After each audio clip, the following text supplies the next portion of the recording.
uri ng digmaan, the 5 kinds of war. And again, our intention and purpose is to broaden our mind and our understanding about this reality of war. And the first war that we are going to be talking about is really the war that I would say is the mother of all wars or battles, sapagkat ito talaga ang dahilan kung bakit nagkaroon ng mga digmaan na ngayon ay nararanasan natin sa mundo. At walang iba kundi ang digmaan sa pagitan ng Diyos at ng dyablo. From the farthest beginnings of time, ang unang lumaban, ang unang naghimagsik sa Diyos, ang unang nakipagdigmaan sa Diyos, walang iba kundi ang dyablo. Siya ang unang nagtaas ng kanyang sarili laban sa Diyos, and as the Americans love to say, it was actually Satan who drew the first blood. At siya ang unang lumaban sa Diyos, at siya ang unang nakipagdigma sa Diyos, at ang Diyos na makapangyarihan sa lahat ay hindi niya nadaig, hindi niya natalo, at dahilan dito, siya ay ibinulusok dito sa lupa. So, Apostle, ang unang digmaan pala hindi ho naganap dito sa universe, kundi sa langit ho unang naganap. Ito yung nangyari sa pagitan ng Diyos at ng dyablo. At makikita natin ang sinasabi ng banal na kasulatan dito sa aklat ng Ezekiel sa chapter 28 verses 13 and 17. You were in Eden, the garden of God. Every precious stone adorned you: carnelian, chrysolite, emerald, topaz, onyx, jasper, lapis lazuli, turquoise, and beryl. Your settings and mountings were made of gold. On the day you were created, they were prepared. Your heart became proud on account of your beauty, and you corrupted your wisdom because of your splendor. So I threw you to the earth. I made a spectacle of you before kings. Dito natin makikita, unang-una, isinasaad ang kagandahan, ang karangyaan ng kaaway ng Diyos. Walang iba kundi ang dyablo. At siya ay unang tinawag na Lucifer. At ito ay ang kanyang katawagan. Subalit, siya ay nagmataas. He became so full of himself, and he became a creature of pride, and he thought that he could unseat God. He thought that he could dethrone God. And so, he waged the first war that the entire universe could ever know. This also tells us, Apostle, that the first sin that was ever committed was not murder, it was not physical assault, it was not theft, but pride. Yes. Because it was pride that led Satan to desire to dethrone God.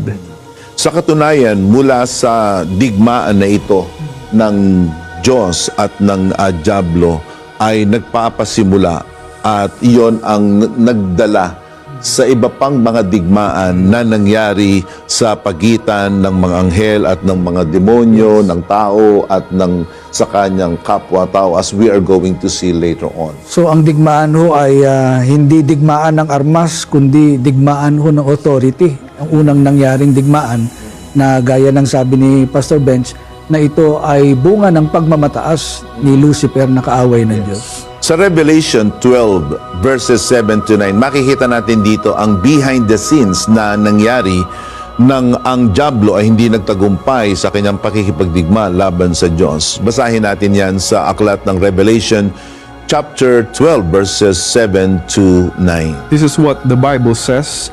Then war broke out in heaven. Michael and his angels fought against the dragon, and the dragon and his angels fought back. But he was not strong enough, and they lost their place in heaven. The great dragon was hurled down, that ancient serpent called the devil, or Satan, who leads the whole world astray. He was hurled to the earth, and his angels with him.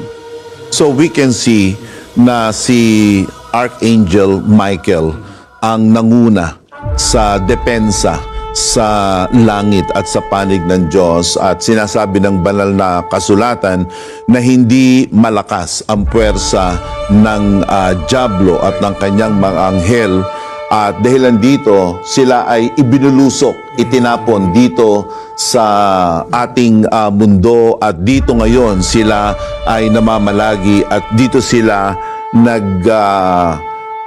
hahanap ng isa pang pagkakataon na muling makipagdigma at makipaggera sa puwersa ng katwiran at ng Diyos. We can also see from the verse, Apostle Jonathan, that it was not only Satan who tried to rebel against God, sapagkat meron ding mga anghel Yes. na sumubok na lumaban sa otoridad ng Diyos.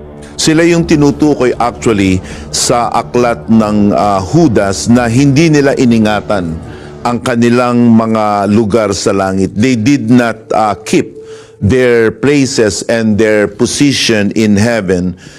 We can read that here. In Jude 6, it says, "And the angels who did not keep their positions of authority but abandoned their proper dwelling, these he has kept in darkness, bound with everlasting chains for judgment on the great day."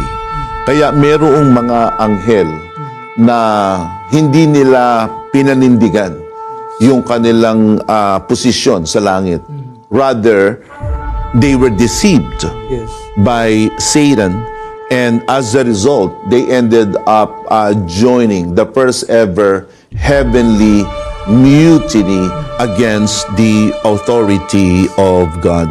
So we can see here that in any war, in any hostility, the pride of man is always being front and center, especially the domestic wars sa mga pamilya, sa mga magkakaibigan, at maging sa mga bansa. Yung hinahanap ang kanilang sarili at hinahanap ang kanilang sariling kapakanan, ito karaniwan ang pinagmumula ng mga digmaan. Ibig sabihin, Apostle, the first war was between God and his enemy, the devil. But we cannot help but wonder, hanggang kailan po kaya matatapos itong giyerang ito sa pagitan ng Diyos at ng kanyang kaaway na dyablo? Merong mabuting balita. Ang mabuting balita ay ang digmaan na ito ay matatapos din, at ito'y madaling matatapos, at ito ay matatapos na ang Diyos na makapangyarihan sa lahat ang lilitaw na mapagtagumpay, at siya ang magwawagi sa kahuli-hulihan. This is what we can say about this war, because it's already been decreed in the will of God, and it is already decreed in the Word of God that this war between God and the devil will be concluded according to the terms of God, and God will be the one to set the terms for his triumph. And we can read that in the book of Revelation in chapter 20 in verse let's begin reading in verse 7 to verse 10. When 1,000 years are over, Satan will be released from his prison and will go to deceive the nations in the four corners of the earth, Gog and Magog, and to gather them for battle. In number, they are like the sand on the seashore. They march across the breadth of the earth and surrounded the camp of God's people, the city he loves. But the fire came down from heaven and devoured them. And the devil who deceived them was thrown into the lake of burning sulfur, where the beasts and the false prophet had been thrown, and they will be tormented day and night forever and ever. So makikita natin dito ang lethal blow that Satan will receive from the righteous Almighty God during the period of the millennial reign, which means 1,000-year literal reign of Christ and the saints here on earth. Satan will be imprisoned for that particular time period, but eventually he will be released temporarily for the wars of Gog and Magog. But this is again a different topic for a different time. But eschatologically speaking, there will come a time, and that time is fast approaching, that Satan and his minions, particularly the Antichrist, the false prophet, and all these demons, they will be defeated once and for all, and they will be cast into the lake of fire, and they will be tormented day and night, the Bible says, forever and ever. Sa kahuli-hulihan, patutunayan ng Diyos na siya ay Diyos. He is our all-powerful God. Sinubukan ni Satanas to dethrone Him, but at the end of the day, He will show us that He is the God who is most powerful and most high.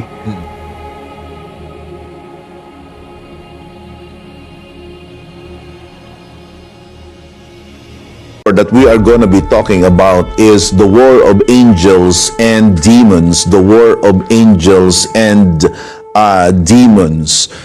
Demons are actually fallen angels. They are the evil spirits that roam the earth, and they are the ones that are really causing so much trouble and torment in our world today. They are unseen, they are invisible, yet they are real and they are powerful. At sila mismo, ang mga anghel ng Diyos na masasabi natin ay matino at matuwid, sila ngayon ang nakikipaglaban dito sa mga fallen angels na ngayon ay naririto sa lupa. Kasi ang mga maayos na mga anghel, sila ay kakampi natin eh. Amen. They are ministering spirits, the Bible says, that are sent in order to care for us. We can actually read that in the book of Hebrews, wherein it says there that angels are actually ministering spirits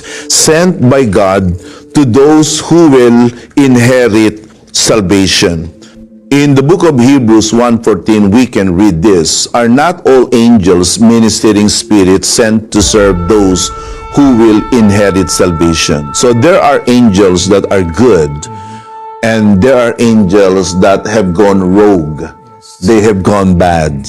And those are the ones that are now the demon spirits, and they are the ones that are doing the bidding on Satan's behalf. But there are also good angels. At ito ang mga anghel na gumagawa ng kalooban ng Diyos. Ito ang mga sinugo ng Diyos para tayo'y alagaan. At ito rin ang dumating sa paanig ng Panginoong Hesus. At sa Biblia po, Apostle, meron pong natala na may pagkakataon na nagkaroon ho ng confrontation itong good angel at yung evil angel. Makikita po natin yan dito po sa Daniel chapter 10 verses 12 to 13. It says here, Then he continued, Do not be afraid, Daniel, since the first day that you set your mind to gain understanding and to humble yourself before your God, your words were heard, and I have come in response to them. But the prince of the Persian kingdom resisted me 21 days. Then Michael, one of the chief princes, came to help me because I was detained there with the king of Persia. It is widely believed that the prince of Persia or the king of Persia represents actually a very evil angel, a very demonic spirit that came in order to thwart the plan of God to happen in the life of Daniel, especially when he asked the Lord. But thank God, the archangel Michael was able to overcome and to defeat this demonic spirit. Amen. Ito po, Apostol, ay nagpapakita lamang na may mga spiritual forces na nakaka-impluensya ng mga kaharian o maging ng mga bansa. It's true that there are really regimes that are hell-bent, sabi nga nila, na talagang ang kanilang pananaw patungkol sa ibang pamahalaan, ang kanilang damdamin patungkol sa ibang pamahalaan at sa ibang gobyerno at sa ibang mga bansa ay talaga namang masasabi nating napaka-masama. And these evil spirits and demonic spirits, they could influence men in order to carry out wars that only seek to destroy the lives of other people for no really reasonable reason. Speaking of that, Apostle, I remember what the Apostle Paul said to Timothy in 1 Timothy chapter 4 verse 1, that there are deceiving spirits. Merong mga espiritu na nandadaya sa mga tao. So while there is an ongoing conflict in our time today, there's also an ongoing conflict between demons and angels. These are forces that were being sent by the enemy to deceive us, but by the grace of God, ang Diyos ay nagpapadala rin ng kanyang mga anghel to protect God's people. You were about to say? Yeah, ibig sabihin ho, Apostol, hindi ho lahat ng nangyayari sa mundo ay purely political. Minsan po merong mga, kung tawagin ay spiritual forces behind world events. Meron hong kinalaman talaga ang masama dito ho sa mga nangyayari sa ating mundo. Ang trabaho ng mga anghel na mula sa Diyos ay ipakipaglaban at depensahan at isulong ang bahagi at panig ng Diyos. At ang trabaho naman ng masasamang espiritu, itong mga anghel na ibinulusok ay hanapin na igupo, sirain ang panig ng Diyos. At gaya ng diablo na sa kanila'y nagsugo, sabi sa John 10:10, the thief comes to steal, to kill, and to destroy. And speaking of that, there's another account here in the book of Jude in verse 9 and in verse 8 and 9, na kung makikita natin dito na wala talagang ginawa itong mga masasamang espiritu na ito, kundi magnakaw at pagsamantalahan ang bahagi ng Diyos. In Jude verses 8 and 9, in the very same way, on the strength of their dreams, these ungodly people pollute their own bodies, reject authority, heap abuse on celestial beings. But even the archangel Michael, when he was disputing with the devil about the body of Moses, did not himself dare to condemn him for slander, but said, the Lord rebuke you. Napakaliwanag na ang anghel ng Diyos, especially Archangel Michael, has been at odds with the devil for the longest time. And he was actually we would say mano a mano, toe to toe, disputing with the devil concerning the body of Moses. Pero ito ay ipinagtanggol ni Michael. At ito ay isang realidad na hindi natin nakikita ng ating mga mata, subalit ngayon ay nangyayari. Subalit kung kayo ay anak ng Diyos, kayo po ay makatitiyak ng proteksyon ng mga anghel at kayo po ay makakatiyak ng pangangalaga ng mga anghel sapagkat sila ay sinugo ng Diyos upang tayo ay paglingkuran. Now we come to the third kind of war, and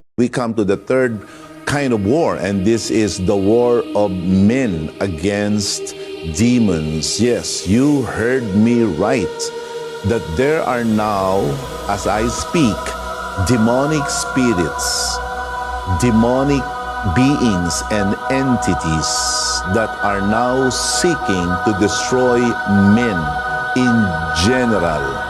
These are angels that are fallen, and these are creatures from Satan's camp that seek nothing but the slavery of men, the destruction of men. At ito ay mga masasamang espiritu, ito yung mga demonyo. Siya nga pala, we should make some clarification that there aren't many devils. There's only one devil. Isa lang ang diablo, pero maraming mga demonyo. Ito yung kanyang kampon, ito yung kanyang minions, and just as the angels of God that are righteous, they represent the being of God and they do the bidding on God's behalf. Meron ding mga demonic spirits that are doing the bidding for Satan.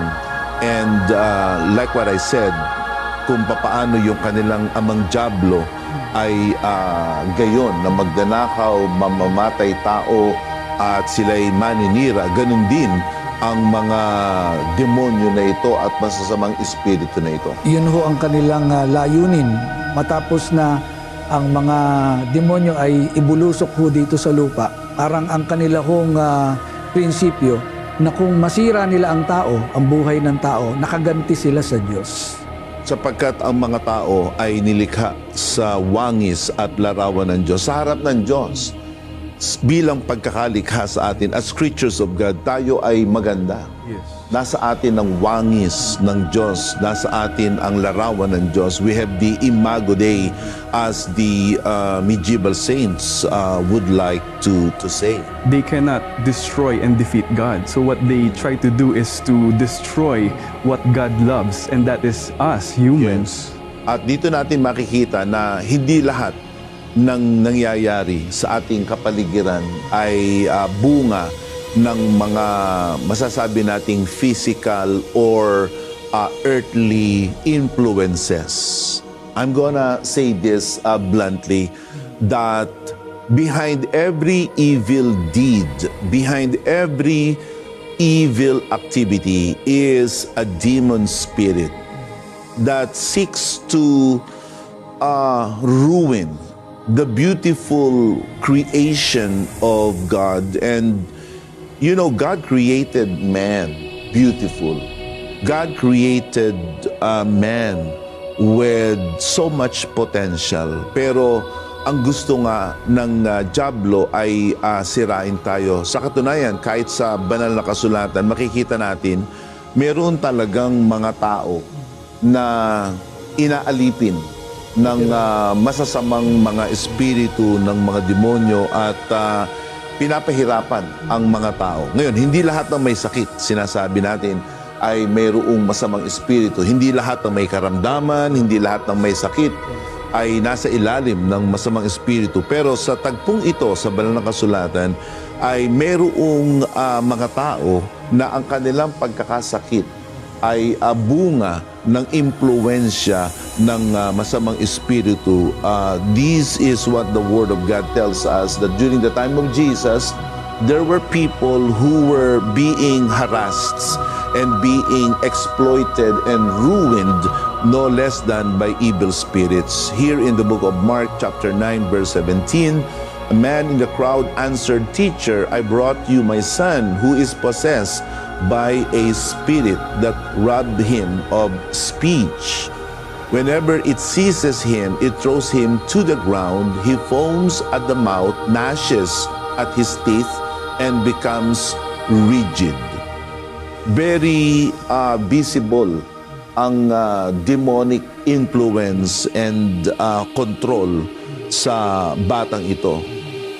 Hindi siya pinagsasalita at siya ay nangingisay at siya ay naglalaway at bumubula ang kanyang bibig at tumitigas ang kanyang buong panga.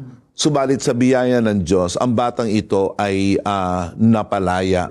At yan ang isang tagpo na kung saan makikita natin na may kakanyahan ang mga evil spirits na ang tao ay alipinin, na ang tao ay paglaruan, for a lack of a better word. Dito natin makikita na mayroong isang lalaki na inaalihan ng maraming mga demonyo at ang kanyang pakilala sa kanyang sarili ay legion, na nagpapakita na sila nga ay marami.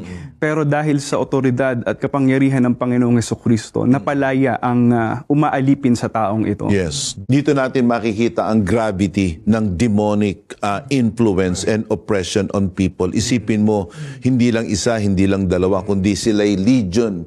Sila'y napakaraming mga masasamang espiritu na talagang ang taong ito ay kanilang inalipin at sinaraula.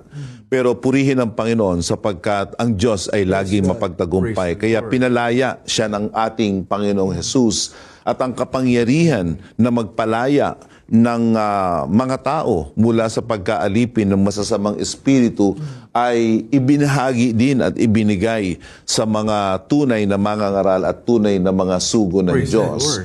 Ito'y ating makikita sa aklat ng Lucas sa kapitulo 10 sa talatang 18 hanggang 20. In the book of Luke in chapter 10 verses 17 to 20. The 72 returned with joy and said, Lord, even the demons submit to us in your name. He replied, I saw Satan fall like lightning from heaven. Makikita natin dito na hindi mahirap sa Panginoon na daigin si Satanas at ang mga demonyo sapagkat napag-aralan nga natin kanina sa unang uri ng digmaan, tinalo na, dinaig na at nagapi na ng Diyos ang dyablo at ang kanyang mga kampon. At ang kapangyarihan na yan ay ibinigay sa mga tunay na sugo ng Diyos. Kaya sa ating pagpapatuloy ng pagbasa, ang sabi, I have given you authority to trample on snakes, scorpions, to overcome all the power of the enemy. Nothing will harm you. Do not rejoice that the spirits submit to you, but rejoice that your names are written in heaven. Praise the Lord. Praise God. Kumbaga, makikita natin dito that the main prize of God. the sentence of God, the main source of our joy and happiness and triumph is none other than our names being written in the Lamb's Book of Life. But there is a bonus. Kung meron mang mga masasamang espiritu ang mag-attempt na sirain ang buhay ng mga tao, ay ang mga sugo ng Diyos ay may buong kapangyarihan mula sa Diyos at ng langit na ang mga masasamang espiritu ay mapalaya. Purihin ang ating Panginoon. And now, the war of the saints against demons. Yung War 3, we talk about the war of demons against ordinary people. But demons have a favorite target. And that's none other than the saints. Yes, evil spirits love to target us, and we are always at the crosshairs of demons, and we can see that in the book of Ephesians in chapter 6 in verse 12. This is what the Word of God says. Our struggle is not against flesh and blood, but against the rulers, against the authorities, against the powers of this dark world, and against the spiritual forces of evil in the heavenly realms. So, maliwanag na meron talaga tayong hindi lang kalaban, sapagkat ang dyablo ay ating kalaban. At subalit may mga kalaban tayo. Nabanggit niyo po, Apostle, na ang mga saints ay favorite target ng kaaway dahil sa ang church ay nagre-represent ng kaharian ng Diyos. Yes. At ang ibig ng kaaway na ang kaharian ng Diyos ay sirain. May isang tagpo sa Biblia kung saan sinabi ng Panginoong Hesukristo kay Simon Pedro, hinihingi ka ni Satanas upang ikaw ay ligligin na gaya ng trigo. But we always have this confidence because the Word of God says that the gates of hell shall not prevail over His church. Minsan ho, Apostle, nabanggit ninyo na ang church ay embassy ng Diyos dito po sa lupa. Kaya hindi nakapagtataka na kung bakit ito ay laging gustong atakihin ng kaaway ng Diyos sapagkat ang church ay instrumento ng Diyos sa pagliligtas.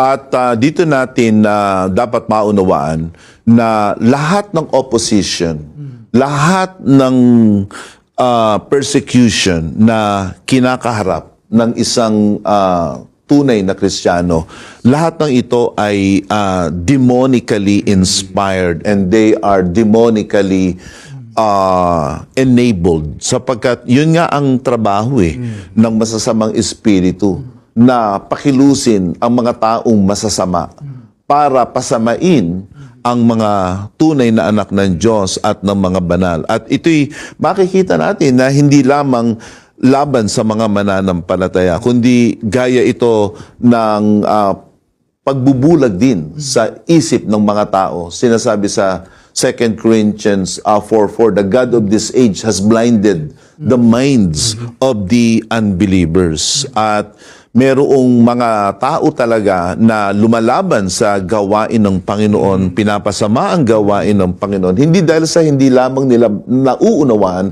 kundi sila sa kasawiang palad. Sila'y naiimpluwensyahan at itinutulak ng mga masasamang espiritu na naririyan, subalit hindi nila nakikita ng kanilang mga mata. Nabanggit nyo, Apostle, that the saints are one of the favorites of the enemy.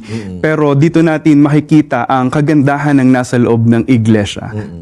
I remember one of your messages, you said that the church is a safe place. Yes. Wala nang ibang lugar pa where we can be protected from the attacks of the enemy other than the church of our Lord Jesus Christ. Kaya hindi po tayo, apostol, dapat matakot dahil safe tayo sa church. Praise the Lord. At meron tayong pananampalataya na magiging kasangkapan upang labanan ang kaaway ng Diyos. Not only we are guaranteed of protection and safety as we remain members of God's true church, but in God's true church, God has also given us the ways and means to overcome the work of Satan and the devil and his minions. Again, going back to the book of Ephesians in chapter 6 in verse 13, this is what the Word of God says. Therefore, put on the full armor of God, so that when the day of evil comes, you may be able to stand your ground, and after you have done everything, to stand. Makikita natin dito na meron pala tayong kasangkapan. Praise the Lord. Hindi lamang nasa lugar tayo ng kaligtasan, sa lugar ng proteksyon, walang iba kundi sa katawan ng ating Panginoong Jesus na siyang ang tunay na iglesia, kundi sa loob ng iglesia, meron tayong mga gamit. Meron tayong mga kasangkapang pangdigma na kung saan ito'y maggagarantiya ng ating katagumpayan at pagwawagi laban sa dyablo. There's also a beautiful passage we can read in the book of Revelations, chapter 12, verse 11, and we're going to be reading it from the New International Version. They triumph over him by the blood of the Lamb and by the word of their testimony. They did not love their lives so much as to shrink from death. Dito po natin makikita na sa ating Panginoong Hesukristo mayroong laging pagtatagumpay. Amen. At nakikita natin dyan sa talatang yan ang paraan para manatili tayong matagumpay. Ang sabi dyan, by the blood of the Lamb. That refers to the saving work of Jesus Christ when He became a man, suffered and died and rose again from death and gave us the victory over sin. Pangalawa, the word of their testimony. There is triumph. There is victory when you keep speaking the word of God. Kanina sa book of Ephesians, chapter 6, the word of God is the sword of the Spirit. And the gospel of Jesus Christ, the Bible says, is the power of God unto salvation. Amen. So when a believer keeps on speaking about the word of God, when a believer keeps on proclaiming the true gospel of the Lord Jesus Christ, he is guaranteed of triumph and success over the enemy when he keeps his salvation. Kasi dapat ingatan ang kaligtasan Hindi dapat ito pinababayaan at hindi dapat ito hinahayaang mawala, kundi dapat ito ay ingatan. At pangatlo, ang sabi, they did not love their lives so much as to shrink from death. This is one powerful reason for the believers to overcome the work of Satan. You see, Presbyter, Satan uses fear in order to intimidate believers. Diyan magaling si Satanas at ang mga demonyo. Sisindakin ka, tatakutin ka. Pero kung ikaw ay nasa Diyos, hindi ka masisindak. Hindi ka matatakot. At kailangan mo lang panindigan ang pagkatawag ng Diyos sa atin. I'd like to also add in book of 1 John chapter 4 verse 4 wherein it says there, greater is He who is in you than he who is in the world. Let us remind ourselves, saints, that the Christian faith is meant to be fought from the vantage point of Christ's victory at the cross for us. We are not trying to win a war, Rather, we are just trying to continue the winning streak, the war that has already been won by Jesus Christ at the cross. Kaya ang sabi sa Romans 8:37, we are more than conquerors through Him who loved us. And so, for all of us who are saints and members of God's true church, we have now the guarantee Praise God. and the assurance that the world cannot defeat us and overcome us, especially if we remain true to our calling. And na ating tinatalakay sa programang ito, at ang digmaan ito ay ang digmaan na palasak sa ating lahat. Ito'y nakikita natin at nararanasan natin. Walang iba kundi ang digmaan ng tao sa kanyang kapwa-tao. And Apostle, sa lahat na nangyayari sa ating mundo ngayon, there is a question that needs to be addressed. What is the role of the church in everything that is happening in our world today? Well, the work of the church is always to bridge the gap. We are intercessors, and the Bible is clear that our battles are not really political in nature, it's not really physical or worldly. Hindi nangangahulugan that we do not take positions and we do not have any, advocacies. We do have, and our advocacies are that of heaven. Our advocacies are those that are consonant with our faith, and we take positions in politics and in all these affairs of men, provided that they are consistent with the Bible. But there is one million-dollar question that we must really address. Bakit ang tao ay gumagawa ng digmaan sa kapwa-tao? I understand that there are wars that are meant to be waged. Ang tawag nila dyan ay the just war. And perhaps we can talk about that because it's a different topic for a different time, just war. Pero sa banal na kasulatan, sa Romans chapter 1, verse 29 says, they have become filled with every kind of wickedness, evil, greed, and depravity.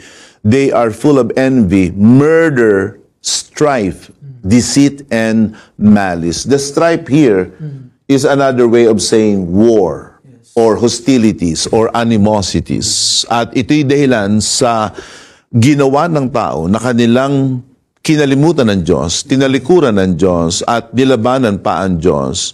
And so, because they refused the authority of God and they rejected the power of God over them, God gave them over to fulfill their lusts and their desires, particularly their pride, at bunga nito, nagkaroon ng mga digmaan, just like what that verse is saying. So, Apostle, sinasabi po ninyo na sa madaling salita, ang digmaan ng mga bansa ay nagsimula hindi ho talaga sa gaya ng nakikita natin ngayon, kundi nagsimula sa loob ng puso ng tao. Yes. Ang Diyos ay Diyos ng kapayapaan. Yes. Ang Diyos ay Diyos ng pagkakasundo.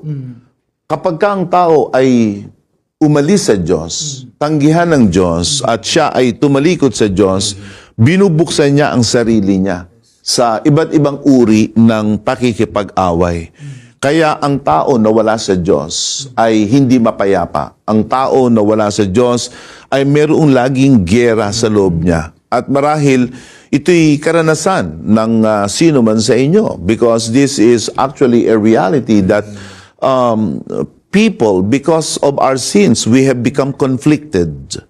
Meron tinatawag na mga inner conflicts. Because in the deepest recesses of our lives, somehow we want good. Pero hindi natin magawa na gumawa ng mabuti. We always end up doing something that is rebellious and mutinous and against the will of God. And that is because of sin. Right. Sin makes us war against God. And wars really are not really, for the benefit of men. Wars are always for destruction. But then again, may mga giyera na dapat gawin. At yun ang ginagawa ng Diyos laban sa masama. we can learn from what Apostle Paul wrote to Timothy. Kanyang sinabi in 1 Timothy chapter 3 verse 3, not given to drunkenness, not violent, but gentle, not quarrelsome, not a lover of money.